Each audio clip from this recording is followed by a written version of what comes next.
વડોદરા મહાનગરપાલિકાની ચૂંટણીનો સંગ્રામ અને એવામાં વડોદરાના જ દબંગ નેતા મધુ શ્રીવાસ્તવની દીકરી નીલમ નિગમ શ્રીવાસ્તવે પણ વોર્ડ નંબર 15માંથી ઉમેદવારી નોંધાવી છે। તેઓ કોંગ્રેસમાંથી ઉમેદવારી નોંધાવી છે। આપણે સીધી તેમની સાથે વાત કરીશું। બેન, કેવા પ્રકારના સૂચન અને આશીર્વાદ સૌપ્રથમ તો તમારા પિતાજી આપ્યા છે?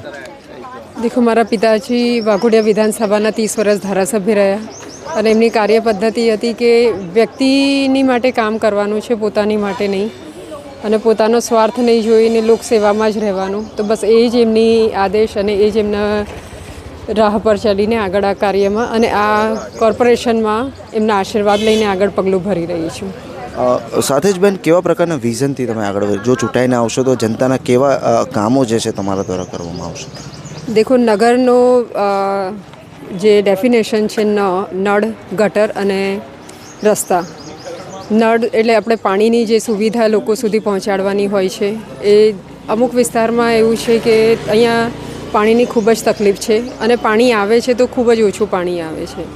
આખા પૂર્વ વિસ્તારમાં જ આ સમસ્યા છે, પણ ઘણા એવા વિસ્તારોમાં વધારે પડતી સમસ્યા છે। અને એક સોસાયટી તો એવી છે કે જ્યાં આગળ છેલ્લા 2 વર્ષથી પાણી જ નથી આવતું, ત્યાં આગળ ટેન્કરો મોકલીને પાણી મોકલાવવા પડે છે।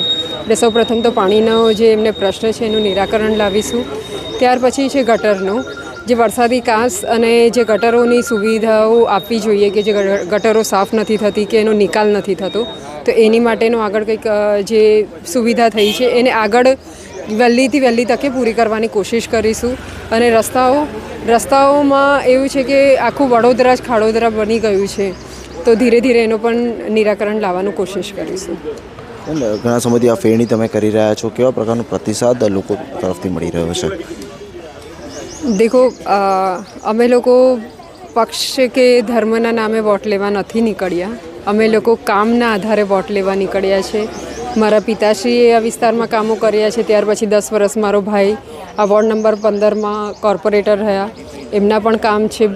અને ત્યાર પછી જે કોર્પોરેશનનો સમયગાળો હતો એમાં પારુલબેન પટેલ અને આશીષભાઈ જોશી જે આ વિસ્તારના જ કોર્પોરેટર હતા અને એમને પણ ઘણા એવા સારા કામો કર્યા છે। તો અમે પક્ષને નહીં, પક્ષ તો સર્વોપરી છે જ, પણ કામના આધારે અમે લોકો વોટ લેવા નીકળ્યા છીએ। તો આ હતા નીલમ નિગમ શ્રીવાસ્તવ, જેઓ વોર્ડ નંબર 15 કોંગ્રેસમાંથી તેમણે ઉમેદવારી નોંધાવી છે। જોવાનું રહેશે જનતાનો કેટલો સાથ સહકાર તેમને મળશે અને 26 તારીખે જ્યારે મતદાન થશે તો કેટલા મતો તેમની પેટીમાં પડશે તે પણ જોવાનું રહ્યું। વધુ વિગતો સાથે ફરીથી મળીશું। જોતા રહો યુગ અભિયાન ટાઈમ્સ।